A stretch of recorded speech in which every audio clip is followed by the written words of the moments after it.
Oke. Aku izin off cam ya karena wifi di kosan aku nggak cukup bagus. Nah, aku mau izin share screen dulu.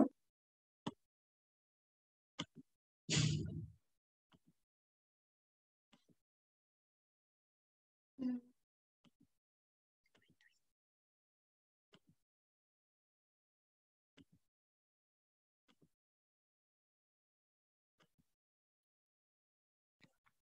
udah kelihatan belum share screen aku?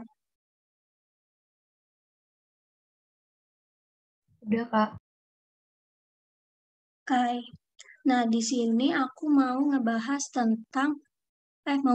soal dari TOPJJ X Eduka mata pelajaran sosiologi. Sebelumnya perkenalkan lagi namaku Haura. Nah, langsung aja kali ya kita mulai. Kalian bisa nanti langsung jawab kalau misalnya kalian tahu jawabannya dan kalian bisa nanya aja kalau misalkan ada yang mau ditanyain. Oke, soal nomor 1. Orang menyaksikan iklan suatu produk di televisi dan tanpa pikir panjang langsung membeli untuk mengkonsumsinya. Faktor yang mendasari proses interaksi tersebut disebut. Nah, di sini materinya berarti proses interaksi. Proses interaksi itu kan ada 6 ya. Ada imitasi, identifikasi, empati, simpati, sugesti, dan motivasi. Nah, kira-kira ini jawabannya apa nih? Sugesti. C. Nah, ya, benar banget. Jawabannya itu yang C. Kenapa yang C? Karena di sini sugesti adalah pengaruh yang diberikan oleh seorang individu kepada individu lainnya, sehingga orang yang diberi sugesti itu langsung menuruti atau melaksanakan tanpa berpikir kritis dan rasional. Nah, di sini kalau kalian nemu soal kayak gini, bisa kalian langsung coret aja pilihan yang E, karena kan pilihan yang E itu bukan proses interaksi, tapi kalau konsumtif itu perilaku mengkonsumsi secara berlebihan atau boros gitu ya disebutnya. Nah, kita bahas satu-satu dari pilihan ini semua. Kalau imitasi itu tindakan meniru orang lain tapi secara sebagian aja. Nah, contohnya itu kayak uh, ada seseorang yang meniru penampilan penyanyi yang uh, dandanan dan makeupnya itu terlalu menor gitu ya. Nah, itu tuh ngebuat pandangan masyarakat terhadap kita itu menjadi negatif juga karena kan emang bukan lingkup kita gitu buat berdandan seperti itu. Tapi kalau misalkan seseorang tersebut meniru yang positif, nah masyarakat juga akan berpikir yang baik kepada kita gitu. Lanjut, oh ya, ini tuh ada lanjutannya yaitu identifikasi. Identifikasi itu meniru tetapi secara keseluruhan. Contohnya itu kayak biasanya tuh kalau ada penggemar K-pop yang terlalu mengidolakan idolanya itu secara berlebihan. Jadi dari penampilan, terus sampai sikap juga dia coba tiru gitu biar sama kayak apa yang dia idolain. Selanjutnya ada empati. Nah, empati ini mirip banget sama simpati.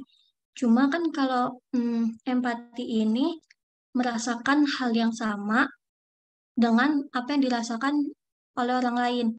Misalnya itu kayak kita melihat uh, ada bencana alam nih, kita melihatnya di berita. Nah, kita tuh cari tahu itu tuh uh, gimana sih cara kita bisa bantu bantu dengan sembako, bantu dengan finansial. Nah, itu tuh kita punya rasa untuk membantu sesama karena kita merasakan apa yang orang lain rasakan. Bedanya dengan simpati.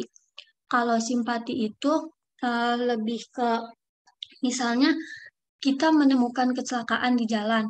Terus kita ngebantuin tapi tanpa kita merasakan apa yang dia rasakan gitu. Jadi cuma menunjukkan sikap simpatinya dia aja gitu. Tapi kalau empati ini sifatnya lebih mendalam. Beda sama yang simpati. Soal nomor kedua, lahirnya sosiologi dilatar belakangi oleh peristiwa penting yang mengubah tatanan sosial masyarakat Eropa secara mendasar di abad pertengahan. Salah satu peristiwa tersebut adalah A. Meletusnya Perang Dunia I, B. Munculnya fasisme di Jerman, C. Revolusi komunis di Rusia, D. Revolusi politik di Prancis, E. Imperialisme perdagangan. Nah, ada yang tahu gak nih jawabannya apa? D. Hmm. Ini ada yang jawab E ya.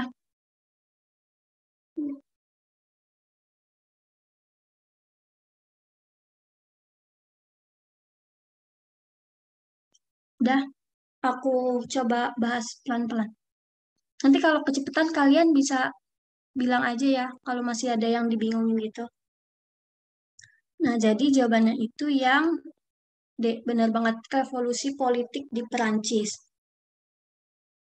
Kenapa jawabannya yang ini? Nih, ada pembahasannya. Nih, aku coba jelasin pelan-pelan.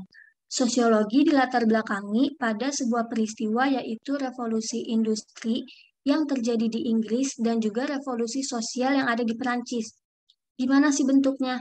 Nah, bentuknya itu revolusi di Inggris itu mengubah pola-pola tradisional digantikan dengan pola industrial. Contohnya, dari revolusi ini tuh munculnya mesin uap gitu.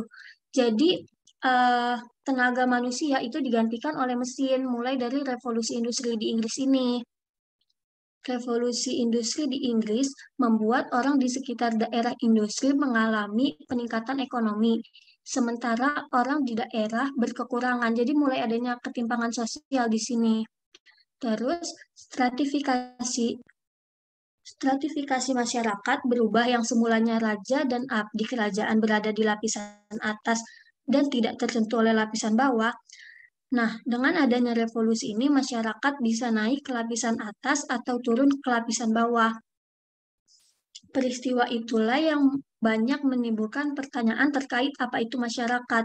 August Comte atau Bapak Sosiologi memutuskan bahwa perlu adanya ilmu yang mempelajari masyarakat dan mengarahkan masyarakat agar perkembangan yang terjadi dapat diarahkan menuju hal-hal yang lebih baik atau sesuai dengan tujuan kehidupan bersama. Jadi kayak lebih merata gitu, nggak ada lagi tuh ketimpangan-ketimpangan raja di atas yang miskin selalu di bawah gitu, nggak ada, bisa aja lapisannya berubah. Jadi ada struktur sosial yang struktur sosial yang bisa berubah mulai dari saat ini.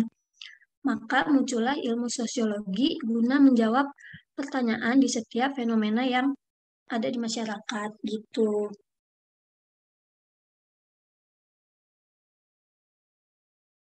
Karena diawali dari dampak ini nih, yang pola tradisional digantikan dengan pola industrial itu. Jadi kayak mulai adanya ketimpangan, lalu adanya stratifikasi. Nah, si Auguscom ini memutuskan bahwa perlunya ada keadilan gitu. Lalu muncul ilmu sosiologi untuk mempelajari masyarakat itu.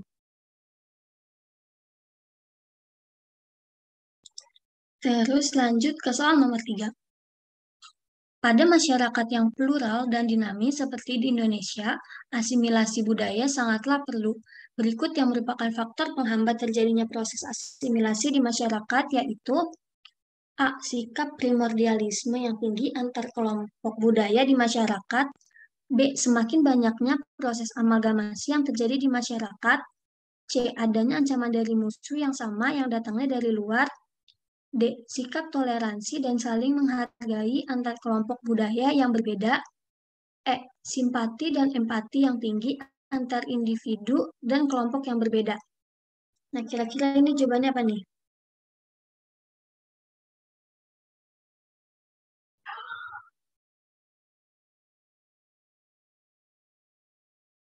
Hmm, A, A.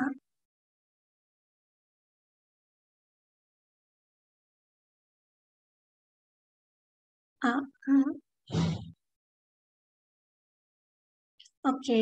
Jadi jawabannya adalah yang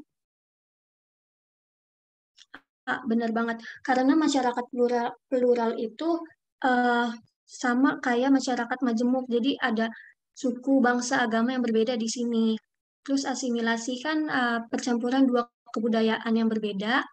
Dia membaur menjadi kebudayaan baru, tetapi menghilangkan budaya awal. Nah, kalau proses amalgamasi itu perkawinan antara dua kebudayaan yang berbeda, otomatis akan memungkinkan terjadinya proses asimilasi ini. Terus kalau ada ancaman dari musuh, ya mereka dua kebudayaan yang berbeda bisa aja jadi uh, jadi bekerja sama gitu untuk melawan satu musuh dari luar ini. Terus kalau toleransi dan saling menghargai tentunya memungkinkan terjadinya proses asimilasi, simpati dan empati juga.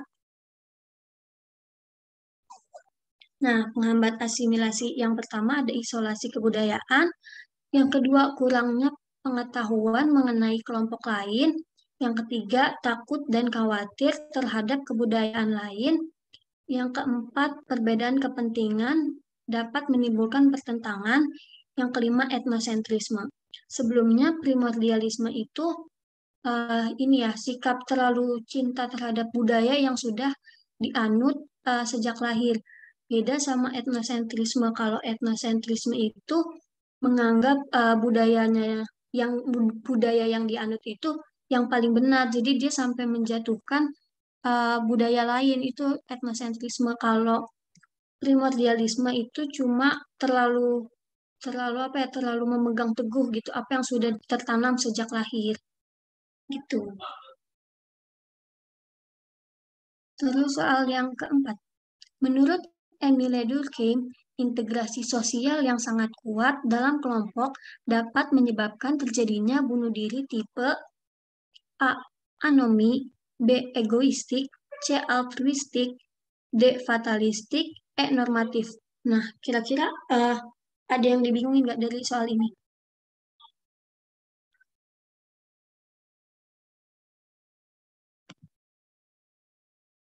Ada yang tahu atau kita langsung bahas aja?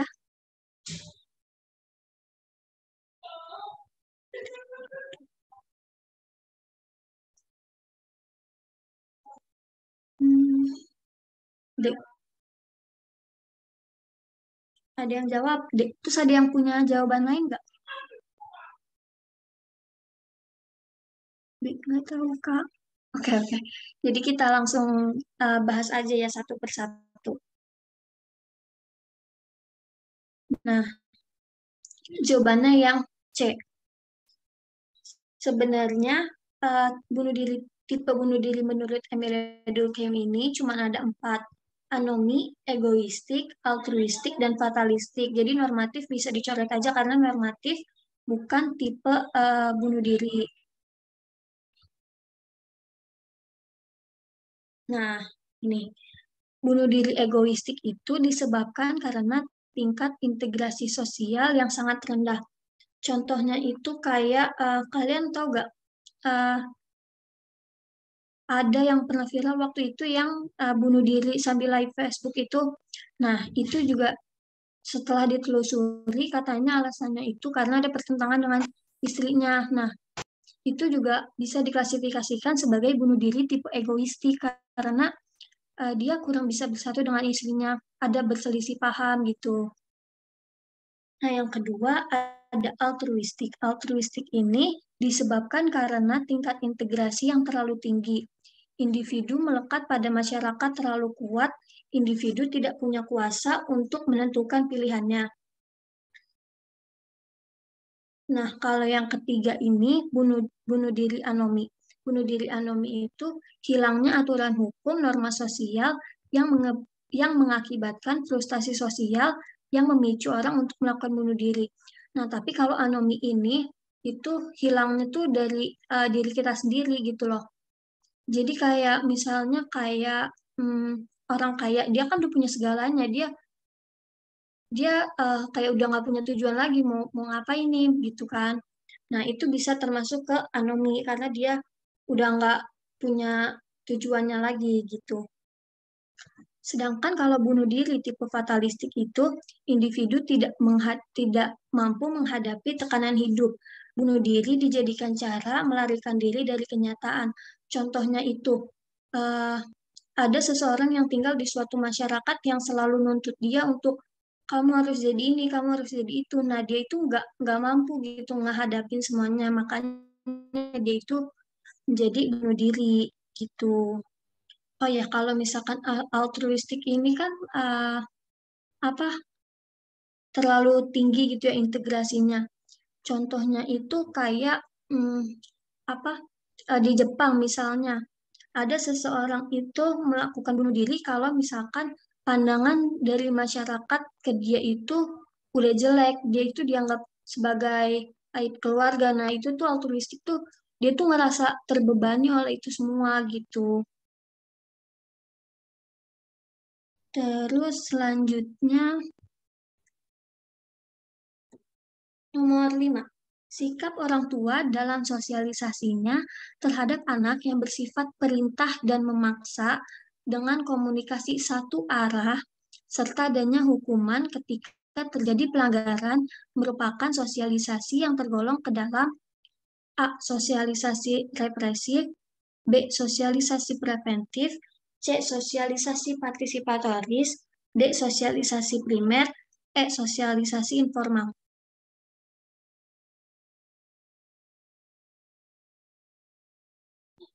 Ah, mhm. Ada yang mau jawab lagi? Ah, ah. Oke. Nah, iya benar banget. Jadi jawabannya itu yang A. Karena sebenarnya kalau pola sosialisasi anak dan orang tua ini cuma ada dua, represif dan partisipatoris. Jadi kalian bisa langsung coret aja nih. Si preventif, primer, sama informal bisa langsung kalian coret aja. Karena kalau informal itu sosialisasinya tuh eh, apa ya, bukan termasuk pola sosialisasi anak dan orang tua. Dia itu lebih kayak sosialisasi dari teman sebaya, teman les gitu. Nah, kalau primer, primer ini sosialisasi yang kita dapatkan pertama kali, kayak keluarga gitu. Tapi ini kan yang ditanya itu polanya. Terus kalau eh, preventif, ini kan sosialisasi yang tujuannya untuk eh, menghindari gitu, mencegah sebelum terjadinya pelanggaran norma sosial. Nah, ini represif. Represif komunikasi satu arah, menghukum jika bersalah, tidak memberi kesempatan kepada anak untuk berpendapat. Sedangkan partisipatoris, komunikasi dua arah, memberi hadiah jika berprestasi, dan anak memiliki kesempatan untuk berpendapat. Jadi kalian bisa mengingatnya partisipatoris. Partisipatoris berarti ada partisipan di sini. Jadi si anak itu berkesempatan untuk berpendapat. Terus juga orang tua nggak memaksa karena bisa didiskusin dulu nih maunya anak apa, maunya orang tua apa, baru diambil jalan keluarnya. Di sini ada komunikasi yang cukup antara orang tua dan anak, sehingga anak juga uh, nggak nggak tertekan gitu karena nggak bisa berpendapat, beda banget sama represif.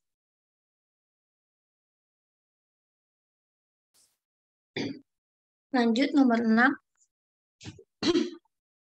Faktor yang menghalangi terjadinya perubahan sosial di masyarakat diantaranya adalah A. Sikap kritis dan skeptis di masyarakat, B. Masyarakat yang terbuka pada nilai baru, C. Ada kelompok dominan pendukung status quo, D. Masyarakat yang berinovasi tinggi, E. Migrasi, kelahiran, dan kematian. Nah, ini yang ditanya eh, yang menghalangi perubahan sosial.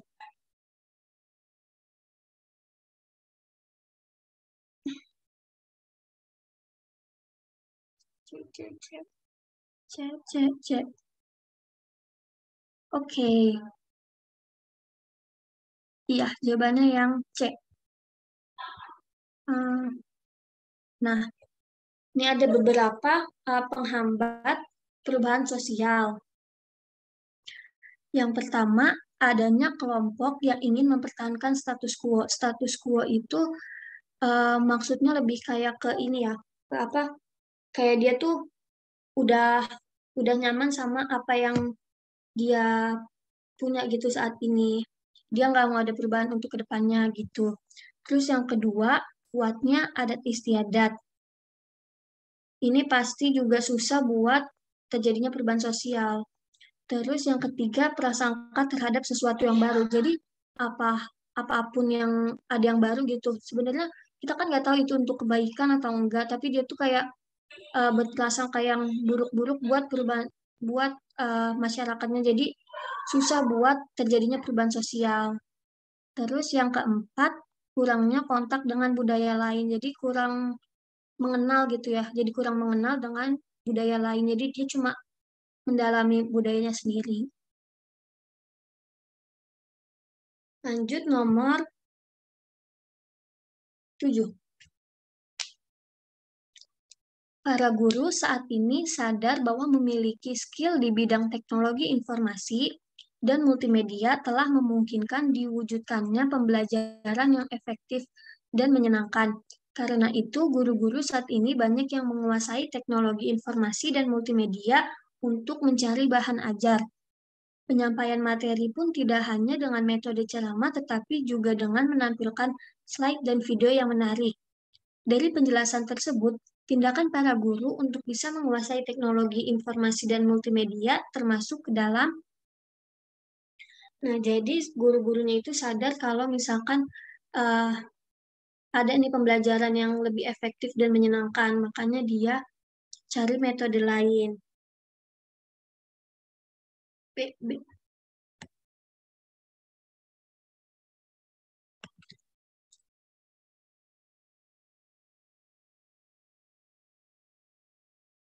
Nah, nah kalian tadi ada yang jawab uh, B, B.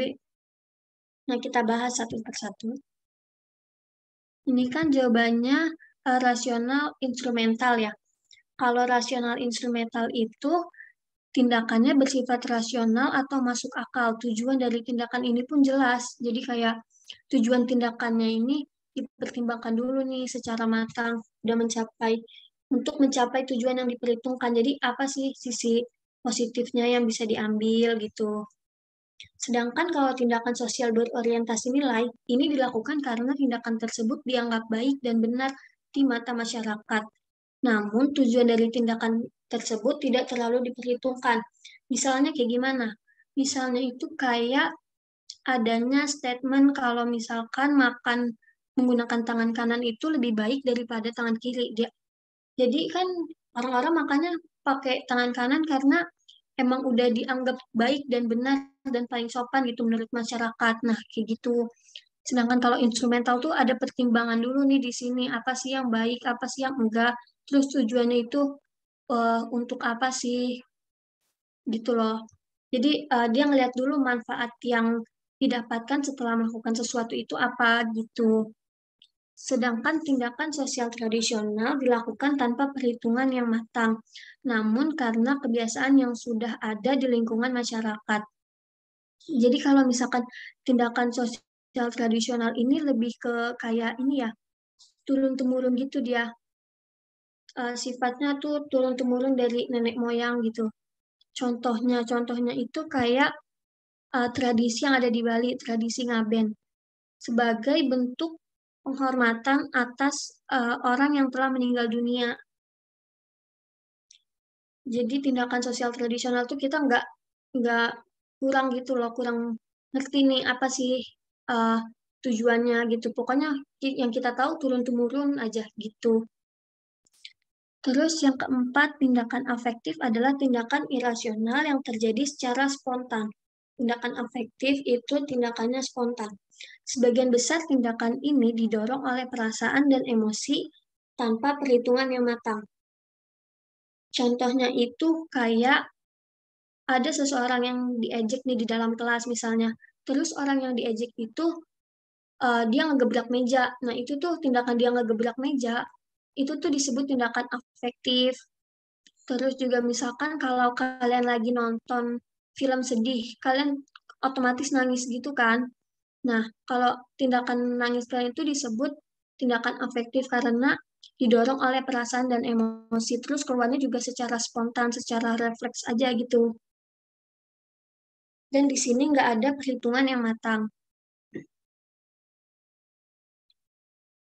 Terus soal ke-8, perubahan sosial yang disebabkan oleh faktor yang berasal dari dalam masyarakat disebut A. Contact change, B. Immanent change, C. Transitional change, D. Material change, E. Functional change.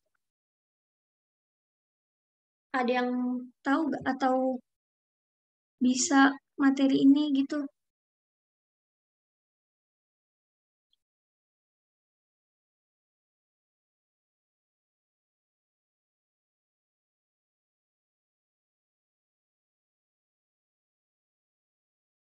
Nggak tahu. Oke.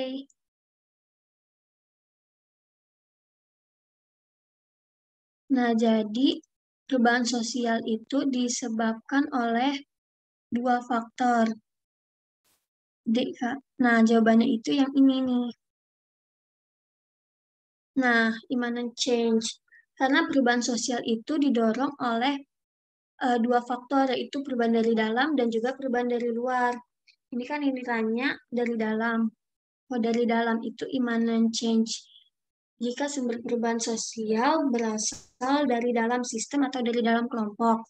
Sedangkan contact change itu perubahan yang terjadi ketika sumber yang berada di luar sistem sosial memperkenalkan suatu ide baru. Jadi kalau contact change ini ingat aja ada kontak dengan budaya lain atau pihak lain. Jadinya datangnya tuh idenya dari luar kalau contact change. Kalau immanent change itu perubahannya dari dalam kelompok itu sendiri.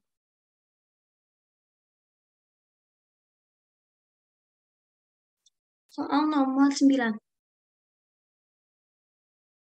Tapi yang ini udah ngerti kan ya? Apa masih bingung?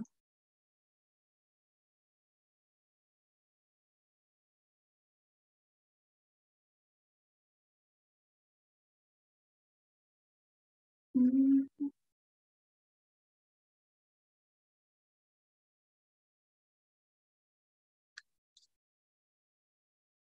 kan. Oh, mau dibahas satu-satu kali ya. Yang mana? Soal sebelumnya.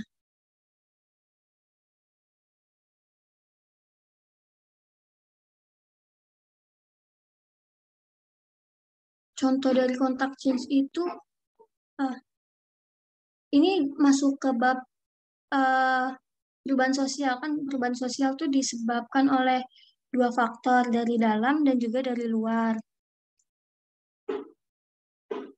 Gitu. Nah, kalau misalkan ini tuh sebenarnya nggak ada nih transitional change, material change, functional change. Nah, yang sebenarnya tuh adanya immanent change sama contact change. Cuman kalau eh, contact change itu dibagi lagi jadi dua, yaitu selective contact change dan directed contact change. Nanti aku coba benerin PPT-nya, nanti aku share ke sini. Share ke pihak PJJ-nya. Nah, contact change ini kan ada dua tadi, selective sama directed. Nah, kalau selektif itu perubahan sistem setelah melihat ide baru dari luar sistem dan mengembangkan ide tersebut di dalam sistem. Jadi, kalau selective contact change itu eh, ada orang di dalam sistemnya itu melihat perubahan baru dari luar terus dikembangkan di dalamnya gitu. Terus kalau directed contact change itu disebutnya sebagai perubahan terencana, sama tuh kayak planet change. Sedangkan kalau immanent change ini dibagi lagi menjadi dua, dua juga. Yang pertama immanent change biasa sama indus immanent change. Bedanya itu kalau indus itu dia mengembangkan ide baru tuh setelah mendapat masalah dari dalam kelompoknya gitu. Kalau misalkan immanent change ini murni tanpa sedikit pengaruh dari eksternal. menemukan dan mengembangkan ide baru. Kalau kalau immanent change itu ya udah perubahannya tuh ada aja gitu muncul idenya. Sedangkan kalau yang induced immanent change itu dia ada masalah dulu dari dalam kelompok sehingga membuat perubahan sosial dari dalamnya itu kayak mengimprovisasi sistem mereka gitu.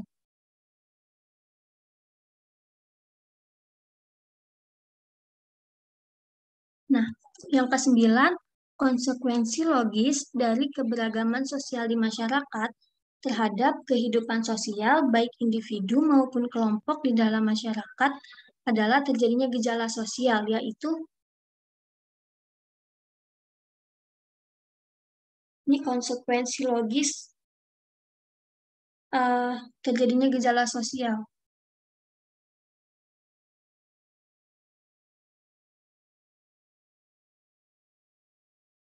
Nah, kalau misalkan kalian masih agak bingung nih A apa B gitu ya, sebenarnya kalian bisa lihat dari soalnya lagi konsekuensi logis gejala sosial. Nah, gejala sosial ini nggak selalu positif dan nggak selalu negatif. Jadi kalian carinya yang ada positifnya dan negatifnya karena ini tuh ditanyanya kan secara umum gini loh, gejala sosial.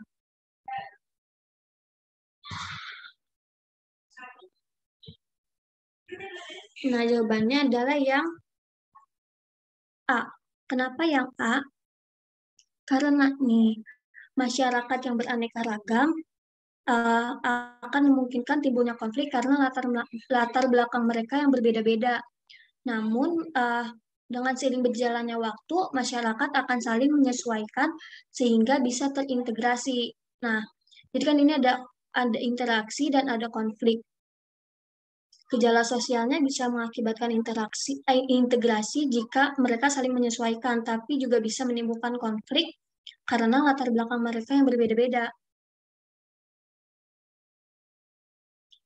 Nah, kalau interseksi itu, dia itu kayak gini nih, persilangan atau pertemuan keanggotaan suatu kelompok sosial dari eh, berbagai suku yang berbeda. Jadi ada sesuatu yang menyatukan mereka. Misalnya itu kayak suku Minang dan suku Jawa itu kan dua suku yang berbeda. Tapi mereka sama-sama menganut agama Islam. Nah, kesamaan mereka ini nih persilangan kesamaan mereka ini disebut dengan interseksi gitu.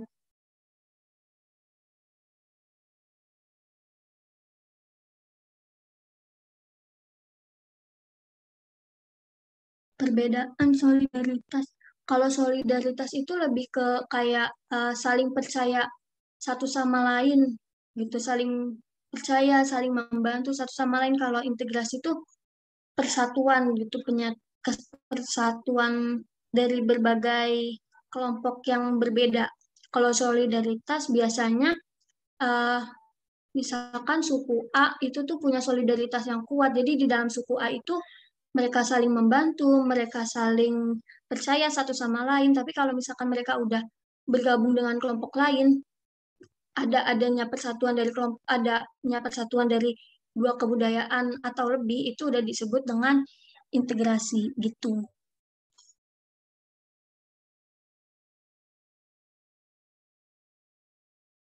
Udah ngerti kan ya?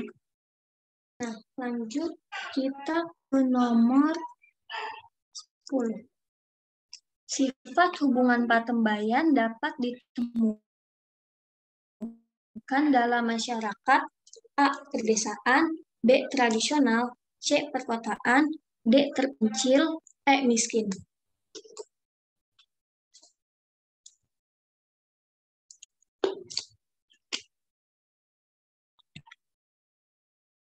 A, A, C, C.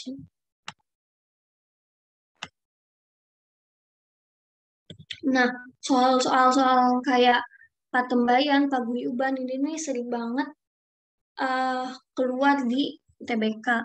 Di latihan-latihan soal juga pasti kalian sering nemu-nemu soal jenis kayak begini. C. Mhm. Jadi jawabannya itu yang C. Patembayan itu apa sih? Ada yang tahu nggak patembayan itu apa? Atau nama lainnya patembayan?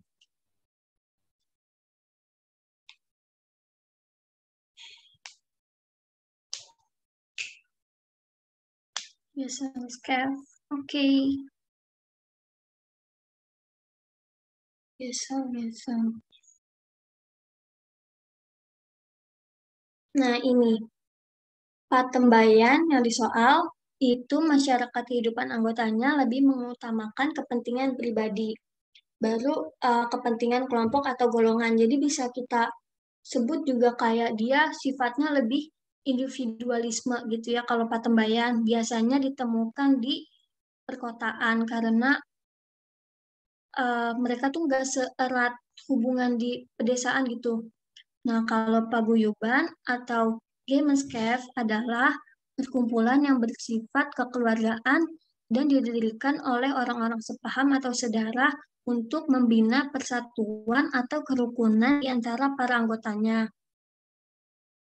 Nah, ini tuh sifat hubungan dapat ditemukan di masyarakat.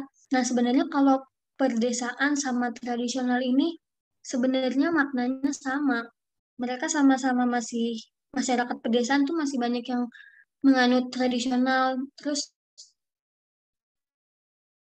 paguyuban gitu loh. Jadi kayak mereka nyambung. Kalau terpencil ini kurang spesifik jawabannya. Ini dua kurang spesifik. Jadi kalian bisa lihat yang paling beda ini tuh perkotaan karena perkotaan itu nggak terpencil, terus yang miskin juga nggak dominan. Terus kalau pedesaan sama tradisional ini emang udah sama gitu, emang udah terhubung gitu mereka.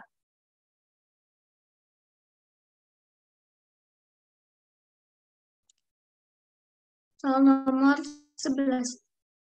Interaksi merupakan proses sosial yang menjadi dasar terjadinya aktivitas sosial dalam masyarakat. Nah, ini materi interaksi lagi. Interaksi tersebut bermanfaat bagi berikut kecuali titik-titik. A. Mendorong timbulnya integrasi. B. Memadukan beberapa kepentingan. C. Mengenal beberapa adat istiadat. D. Mewujudkan beberapa keinginan. E. Mengurangi ketegangan. Ini berarti yang bukan manfaat dari interaksi.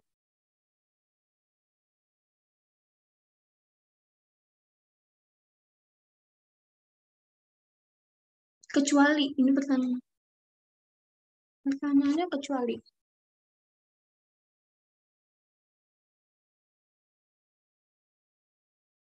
Hmm. Nah, kalian juga harus baca soalnya dengan teliti. Ini kan yang ditanya kecuali berarti yang bukan manfaat dari interaksi ini. Adalah yang D. Kenapa yang D? Kenapa nggak yang E? Uh, karena kan kalau misalkan ada interaksi dari dua kebudayaan, terus mereka bisa saling mengenal, terus lama-lama saling menghormati, menghargai. Nah, itu tuh akan mengurangi ketegangan tentunya karena ada komunikasi yang baik di sini di antara dua budaya yang berbeda gini. Atau singkatnya dua individu atau dua kelompok gitulah ya. Terus kalau mendorong timbulnya integrasi, ya tentu karena dari interaksi kalau semakin intens lama-lama dia akan menjadi integrasi sosial. Terus memadukan beberapa kepentingan bisa karena ada interaksi di sini ini tuh memadukan beda sama mewujudkan. Kalau mewujudkan itu beberapa keinginannya tuh dipenuhi gitu. Kalau memadukan itu hanya apa ya memadukan gitu mencampurkan gitu loh. Jadi kayak lama-lama tuh kepentingannya tuh menjadi sama gitu intinya karena habis dipaduin. Itu kalau mengenal beberapa adat istiadat, ya tentunya karena interaksi pasti akan menjadi bisa gitu mengenal adat istiadat yang berbeda dengan adat istiadat kita.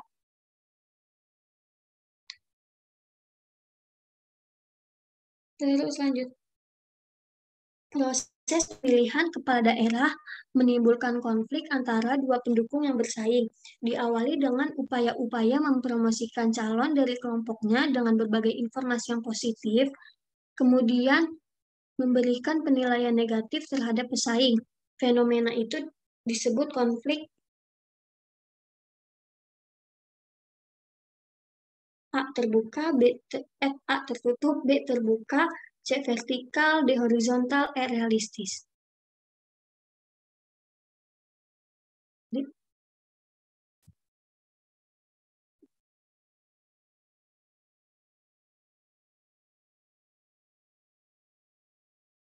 Hmm,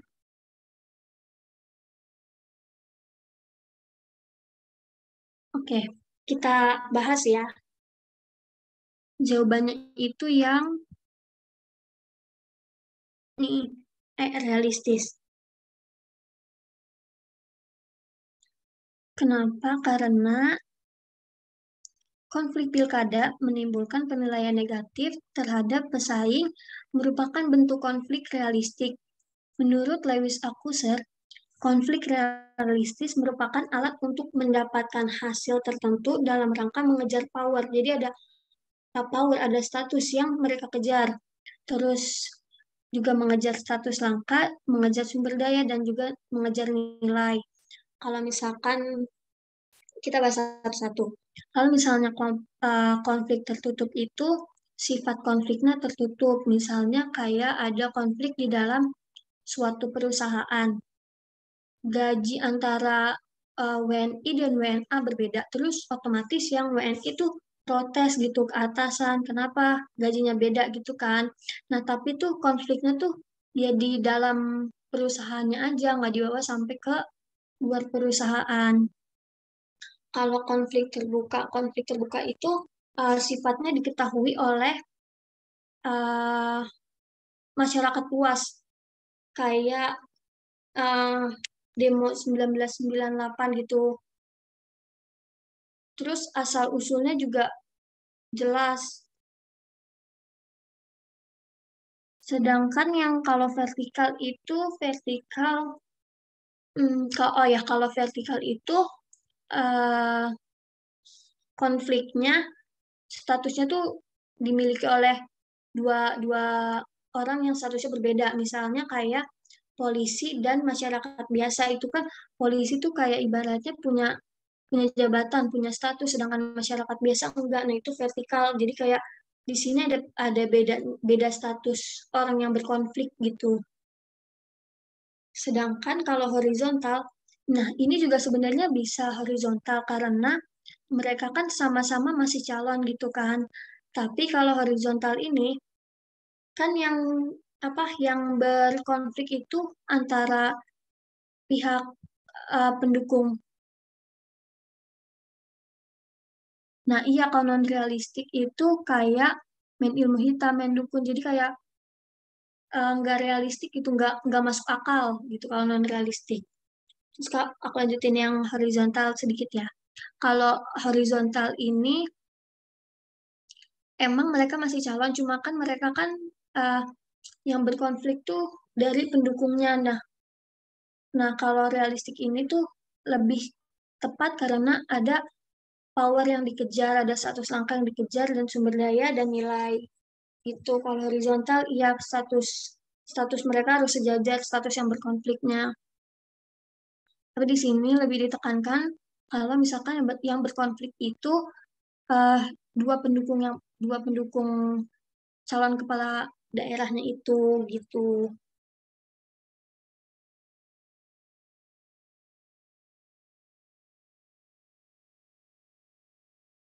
Jadi ada terbuka, tertutup, vertikal, horizontal, realistik, dan non-realistik. Terus soal selanjutnya. Masyarakat multikultural berkembang di Indonesia disebabkan oleh perbedaan A. Etnik, B. Ras, C. Agama, D. Ideologi, E. Pendidikan.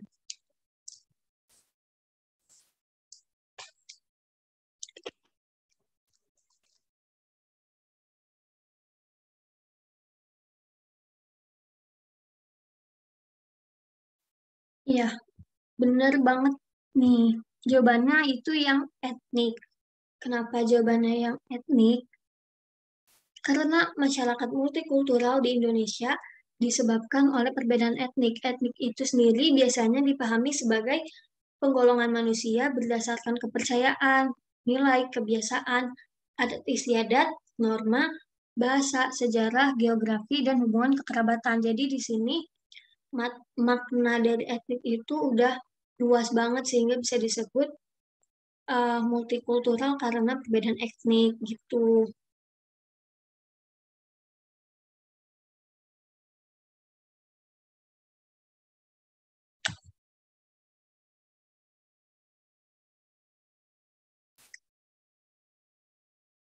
Terus kita lanjut aja. Ah, contoh. Iya, kalau ras itu kayak begitu. Jadi lingkup ras itu nggak seluas etnik gitu. Kalau etnik itu dari sampai sejarah-sejarahnya pun mereka berbeda gitu.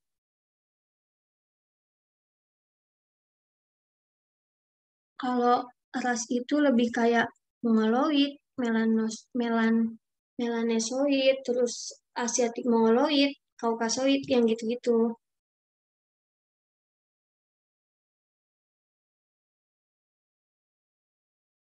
Terus lanjut nomor 14. Seorang pemuka agama divonis oleh hakim selama 4 tahun penjara karena terbukti melakukan perbuatan penistaan terhadap salah satu agama.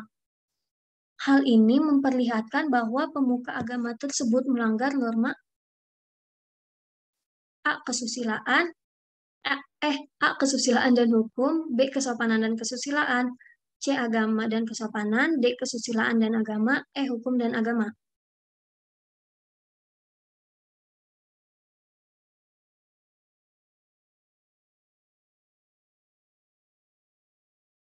Di sini agak membingungkan antara kesusilaan dan hukum gitu ya. Jawabannya itu yang, bentar. Nah, jawabannya itu yang hukum dan agama. Nah, kalau kesusilaan itu eh, kan berasalnya dari suara hati gitu, ya, dari hati nurani. Contohnya kayak tidak tidak tidak menghormati orang lain, terus juga merugikan orang lain, berbohong kepada orang lain, itu tuh adanya dorongan dari dalam diri kita gitu loh. Terus kayak melanggar apa yang sudah kita anggap baik dan tidak baik gitu dari hati nurani kita. Terus kalau kesopanan ini lebih ke tingkah laku baik dan tidak baik, patut dan tidak patut dilakukan dari masyarakat gitu. Jadi kalau kesopanan ini pelanggarannya itu seperti uh, menghina seseorang itu termasuk melanggar norma kesopanan. Terus juga membuang sampah di sembarang tempat itu kan pasti kita udah anggapnya ih nggak sopan gitu.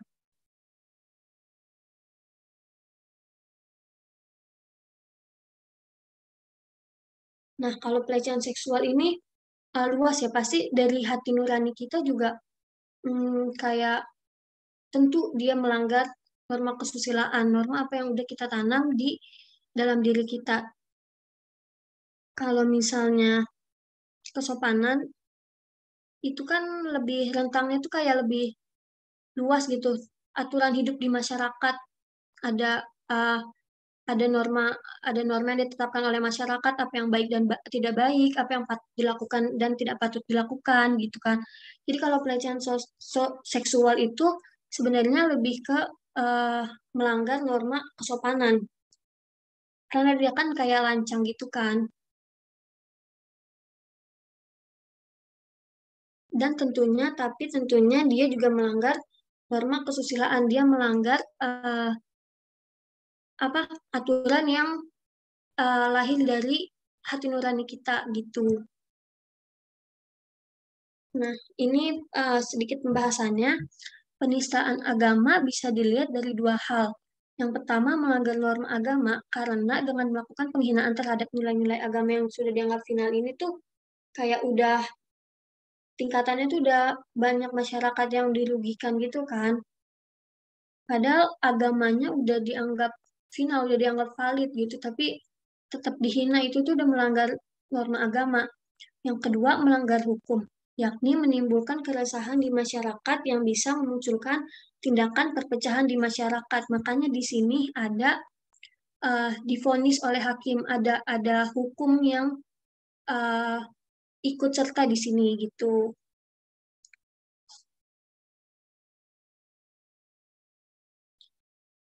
Nomor 15 atau nomor terakhir. Keberagaman masyarakat ditinjau dari segi suku, ras, agama, dan profesinya tidak lantas membuat anggota masyarakatnya saling membatasi diri sesuai dengan golongannya, melainkan ingin mewujudkan kehidupan yang penuh damai dan toleran. Keragaman sosial tersebut menunjukkan ciri A. Keanekaragaman status, B. Kehidupan masyarakat pedesaan, C. Masyarakat yang sudah modern, D. Kehidupan masyarakat perkotaan, yang E. Apa nih? Nggak kelihatan. Kehidupan multikultural.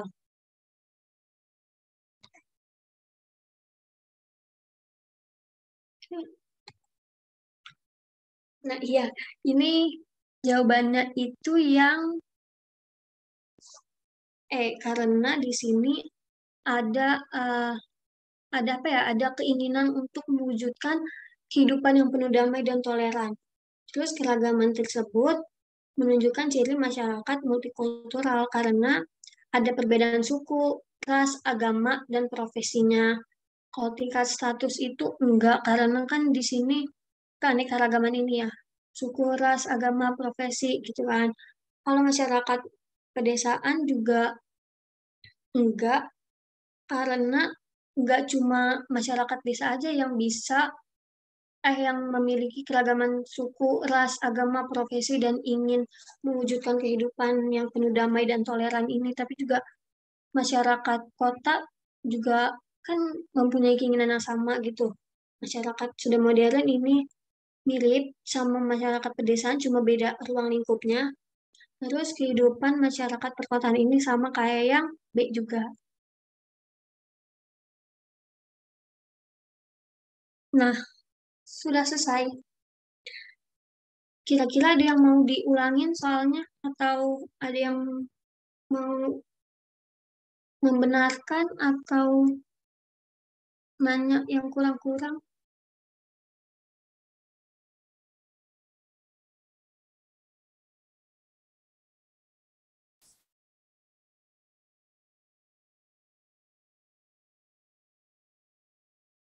Oh, penistaan agama. Oke, boleh, boleh. Ntar ya. Nah, ini. Nanti pembahasannya. Nanti aku share ke pihak PJJ biar share di grup lain. Biar kalian bisa baca-baca ulang. Nanti ada yang aku benerin juga yang tadi kontak change itu. Nah,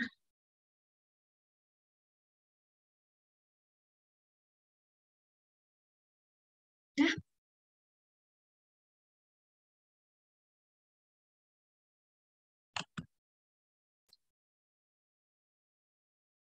Oh, perbedaan multikultural. Multikultural itu adanya kebudayaan yang berbeda gitu. Jadi kayak beda beda kebudayaan, ada keberagaman gitu. Kalau misalkan integrasi itu udah masuk ke persatuan beberapa kebudayaan, beberapa suku, ras gitu.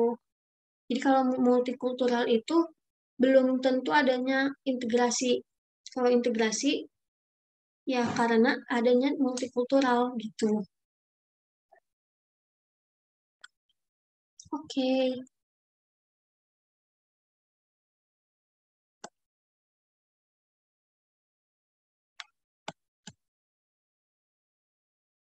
iya iya boleh. Makasih ya semua yang udah join. Semangat terus.